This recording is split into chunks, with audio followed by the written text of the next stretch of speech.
में हम सामाजिक विज्ञान में इतिहास में पाठ 4 वन्य समाज और उपनिवेशवाद हम इसमें पढ़ रहे हैं।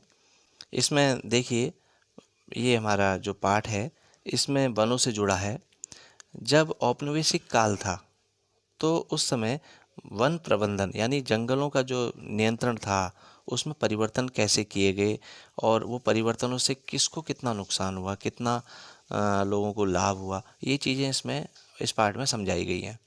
तो इसमें आपको मैं ये समझाऊं कि एक झूम खेती होती थी। झूम खेती यहाँ इस पर चर्चा भी है। देखिए, झूम खेती उस समय लोग क्या करते थे।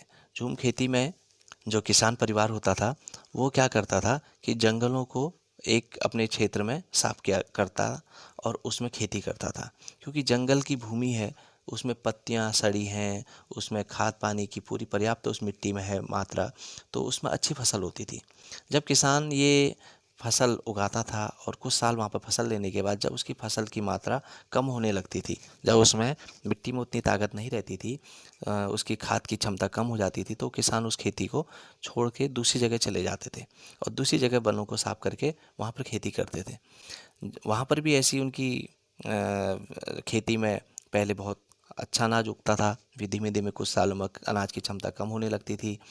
तो जब मिट्टी की ये क्षमता धीमे धीमे कम होती जाती तो फिर वो तीसरी जगह में, ऐसे चौथी जगह में, और ये क्रम करते करते अंत में फिर वो पहली जगह में खेती करने लगता था। क्योंकि पहली जगह में इसलिए आता था क्योंकि वो जगह जगह खेती करके वहाँ पर जब वो जगह बदल रहा है और जो जगह छोड़ रहा है वहाँ पर फिर पेड़ पौधे उगते थे, झाड़ियाँ उगती थी, फिर वहाँ पर मिट्टी की क्षमता मजबूत होती थी, ताकत उसमें खाद पानी की।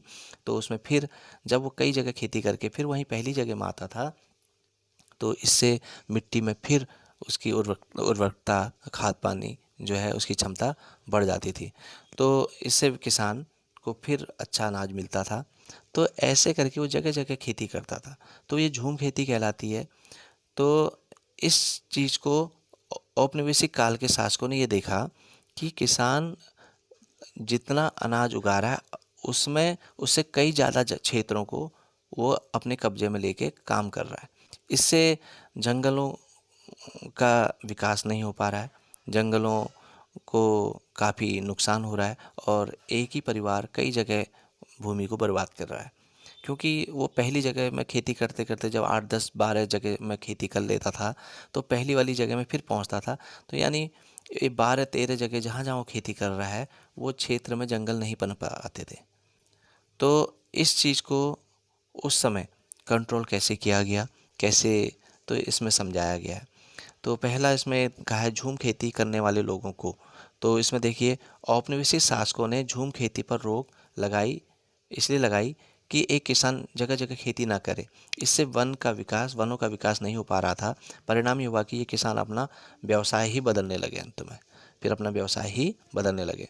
ऐसी अगला है घुमंतु और चरवाह समुदायों को। घुमंतु जो वनों में इधर उधर जगह क्षेत्र बदलते रहते थे, उनके पास जानवर हुआ करते थे, पशुओं को चराते थे। तो घुमंतु और चरवाह समुदाय जो है वन प्रबंधन के पशु चराने, शिकार करने पर प्रतिबंध लगा दिया। तब इनकी रोजी रोटी छीन गई और तभी इन्हें अपने काम को बदलना पड़ा। अगला तीसरा है सी, लकड़ी और वन उत्पादों का व्यापार करने वाली कंपनियों को। वनों पर वन विभाग का नियंत्रण स्थापित हो जाने के पश्चात वन उत्पादों के व्यापार को बल मिला। इस कार्य के लिए कई व्यापारिक कंपनियां स्थापित हो गई। ये स्थानीय लोगों ने महत्वपूर्ण वन उत्पाद खरीदकर उनका निर्यात करने लगी और भारी मुनाफा कमाने लगी। भारत में ब्रिटिश सरकार ने कुछ विशेष क्षेत्रों में इस व्यापार के अधिकार बड़ी बड़ी यूरोपीय कंपनियों को दे दिए। इस प्रकार वन उत्पादों के व्यापार पर अंग्रेजी सरकार का नियंत्रण स्थापित हो गया। अगला डी वाला है, बागान मालिकों को। भारत के वनों को काट काट कर बड़े बड़े बागान लगाए गए, यानी चाय के बागान जिसे कहते हैं। तो इन बागानों के मालिक अंग्रेज हुआ करते थे। तो इससे जंगलों को नष्ट किया गया और मजदूरों का शोषण भी होता था इसमें, और उत्पादों के निर्यात से खूब धन भी ये लोग कमाते थे। शिकार खेलने वाले राजा और अंग्रेज अफसरों को। इसमें देखिए, शिकार खेलने के लिए तो सज़ा थी, अगर कोई शिकार करते हुए जंगलों में मिल गया तो उसको सज़ा का प्रावधान था। और लेकिन क्या अंग्रेज़ अधिकारी, अंग्रेज़ ऑफिसर या राजा महाराजा कुछ इस तरह के लोग आते थे तो उनको जंगलों में शिकार कराने ले जाया जाता था।